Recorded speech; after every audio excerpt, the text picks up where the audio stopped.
9 new managers, 1 league, 0 patience. That's not a typo. 9 of 20 Premier League clubs walked into this season with a brand new boss on the touchline. So here's the real question. Whose tactics actually hold up, and whose system is one bad Saturday from falling apart? I watched every single setup, every press trigger, every backline shape. Let's break it down. Start at the floor. This is where hope goes to get pressed into a back pass. Ipswich Town. Gary O'Neill steps in after Kieran McKenna walked away right after promotion. O'Neill's whole managerial history is pragmatic, steady spells at Bournemouth and Wolves. Expect low-risk, low-block football built purely to survive, not to entertain. Then there's Nottingham Forest, 4 managers in 1 season last year. Oliver Glasner walks into a squad that still doesn't know its own shape. In theory, Glasner's structured back 3 system is elite. In practice, it needs 6 months these players might not get. Hull City. Newly promoted, transfer ban scars still healing, Sergej Yakirovic got them up playing direct, physical, no-frills football. That won promotion. It will not win Premier League points. Here's where it gets interesting. Everton under David Moyes. Same manager, same principles he had 20 years ago. Compact, aggressive, allergic to risk. Football has a sense of humor like that. The most predictable team in the league might also be the hardest to break down. Rounding out the bottom 5, Coventry City. Frank Lampard's men play with real energy after their promotion, but energy without a settled top-flight defensive structure just means you concede in transition. A lot. Quick question for you. Is a newly promoted side even supposed to have tactics, or just survival instincts? Drop your take below. Quick thing before we climb the table. If you're into breakdowns like this, not just scores, actual systems, hit subscribe. I'm ranking every league this season, not just this one. Okay, back to the tactics board. This is the tier full of teams that changed managers for a reason. Big potential, 0 proof yet.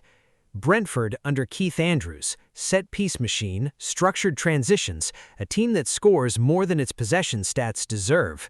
Money doesn't win trophies, but smart recruitment and a clear game plan sure helps you punch above your weight. Fulham with Alvaro Arbeloa fresh out of Real Madrid's academy system, possession-heavy but conservative. So here's the real question. Can academy-level positional play actually survive Premier League intensity? We're about to find out. Leeds United, Daniel Farke, year 2 in the top flight after promotion. Possession-based, patient, occasionally too patient. In theory, it's beautiful build-up play. In practice, it can get squeezed by a good high press. Newcastle United, brand new under Matthias Jaissle, hired in early August. High press, vertical, German philosophy meeting Premier League physicality. Here's where it gets interesting. If this clicks fast, Newcastle jump tiers by Christmas. Tottenham, Roberto De Zerbi's first full season after taking over midway through last year. Possession-obsessed, positional, occasionally suicidal with the back. You know the type. Thrilling to watch, terrifying to defend for. And Chelsea, Xabi Alonso. Tactical flexibility is the whole brand. Multiple systems, multiple shapes, built to adapt mid-game.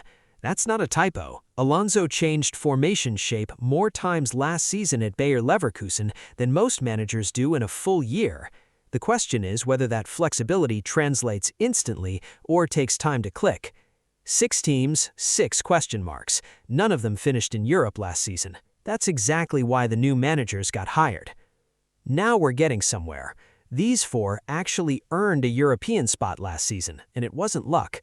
Bournemouth under Marco Rose, high-intensity pressing, German-influenced structure, one of the most exciting watches in the league.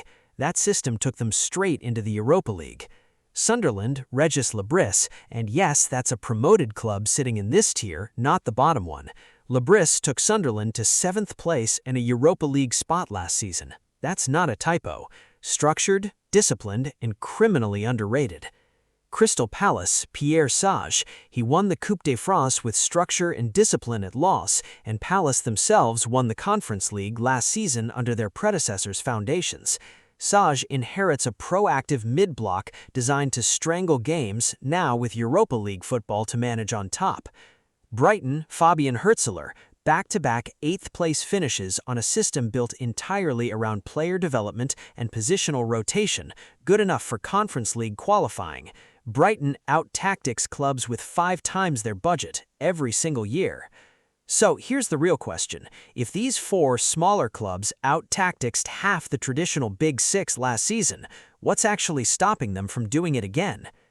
Real quick, before I get to the top 4, I want your prediction. Comment which manager gets sacked first this season. Best comment gets pinned in a shout-out in the next video. Now, the top of the tactics board. These 5 finished top of the table last season, 1st through 5th. This isn't potential. This is proof. Aston Villa, Unai Emery, the European League specialist who's basically weaponized the group stage mentality, now doing it in the Premier League itself, finished 4th last season and earned Champions League football. Flexible back 3, ruthless in transition. This is a manager who tactically outthinks people for a living. Liverpool, Andoni Iraola, high press, vertical transitions, borrowed straight from his Bournemouth days, but with actual Premier League level personnel now, in a 5th-place finish in Champions League football to show for it already. So here's the real question. Can that relentless press survive a 38-game season without burning the squad out? Manchester United, Michael Carrick, first full season and it already delivered a 3rd place last year. Patient build-up, disciplined pressing triggers. In theory, this is the most coherent United system in years. In practice, the pressure to go one step further is only getting louder. Manchester City, Enzo Maresca, Pep's positional play philosophy minus Pep, and it still landed City in 2nd place. In theory, it should look identical. In practice, systems built around one genius rarely transfer perfectly to the next guy, yet somehow, so far, it has.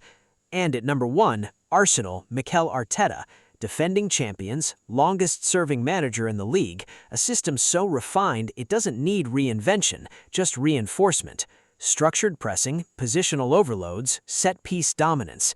This isn't potential anymore. This is the standard everyone else is chasing. So, that's the board.